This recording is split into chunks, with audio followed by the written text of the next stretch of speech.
Bonsoir tout le monde, bonsoir François. Voilà, alors ce soir pour toi, nous sommes devant le musée archéologique. C'est un lieu que tu affectionnes particulièrement, le centre d'action culturelle Jean Glavany.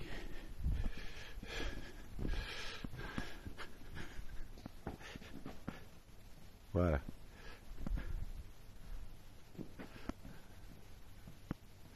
Bon, il y a du monde, bien sûr.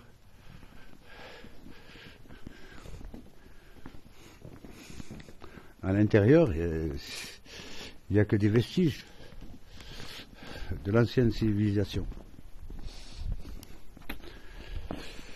Et oui, c'est là, François, que tu as ton dieu de l'océan, cette fameuse mosaïque qui, normalement, tu devrais retrouver incessamment sous peu. Voyons. Alors je sais que nous sommes dans le grand reset, d'après ce que nous constatons au travers de toutes ces recherches et de toute cette humanité qui s'oppose à des questions, à savoir sur notre histoire, sur nos origines et sur ce que nous vivons. Là, un lieu que tu aimes, que tu affectionnes particulièrement. Je suis désolé. Je ne sais pas si on entend voilà ton bonhomme assis devant le livre ouvert. Je sais pas, c'est vraiment très bizarre. Alors son chien qui l'attend, je sais pas si c'est pas un Don Quichotte.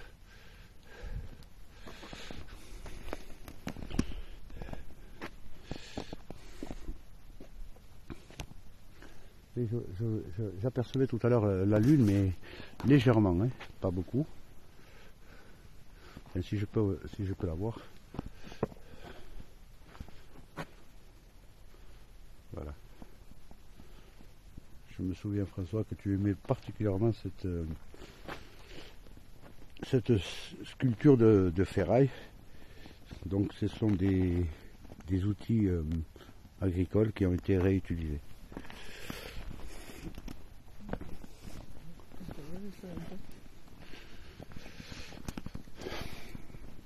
Alors, juste à côté là, il y a le fameux petit canal.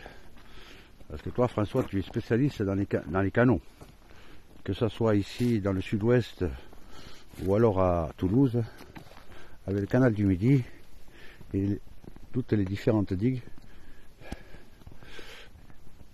Voilà. Alors, bien sûr que on se pose des questions à savoir si réellement ce sont des hommes et des femmes comme vous et moi qui les ont creusés, qui les ont construits. Là, je commence à avoir de sérieux doutes. Comme toi, François, c'est quand même un travail colossal au vu des technologies, du matériel que nous connaissons actuellement. Alors à savoir qu'avec des chevaux et des ânes, en tirant des charrettes, on va déplacer des millions de mètres cubes de terre et de cailloux. Vous voyez un peu le travail titanesque qu'une pelle mécanique aujourd'hui peut fournir par rapport à cette époque. Donc il y a lieu de se poser des questions.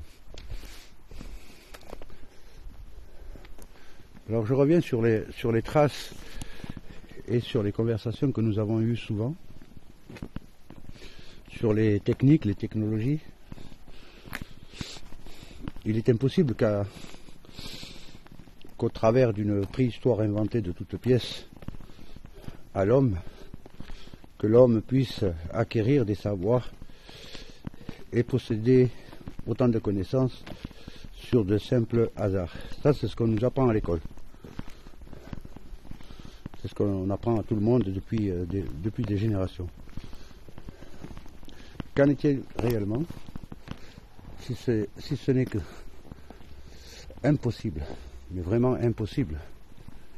Il y a tellement de facteurs qui se referment sur eux-mêmes, exactement comme la création. C'est impossible. On ne peut pas. On ne peut pas. Les animaux, eux, ils ont un degré, ils font, ils subissent selon les lois de notre Créateur, mais eux ne sont pas jugés, ils font. Les végétaux, c'est la même chose.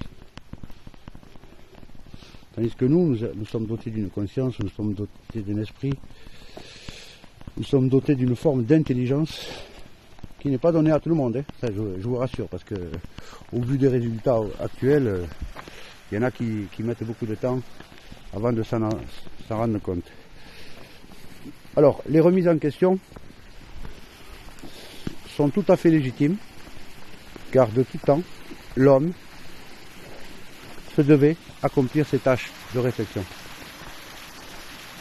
à se poser toujours des questions, à raisonner, sinon ce n'est pas possible, ça deviendrait invivable.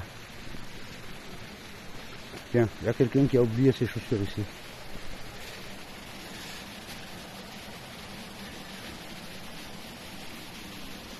C'est bizarre. Alors là, nous sommes dans un lavoir.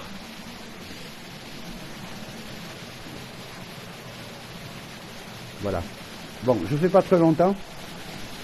François, je te salue, je salue Dani, je salue tout le monde. Je salue Marie, je salue Pascal, si elle nous entend, si elle a fini de faire la guerre contre moi. Je salue Brian, David, je salue tout le monde. Allez, je vous embrasse, à très bientôt.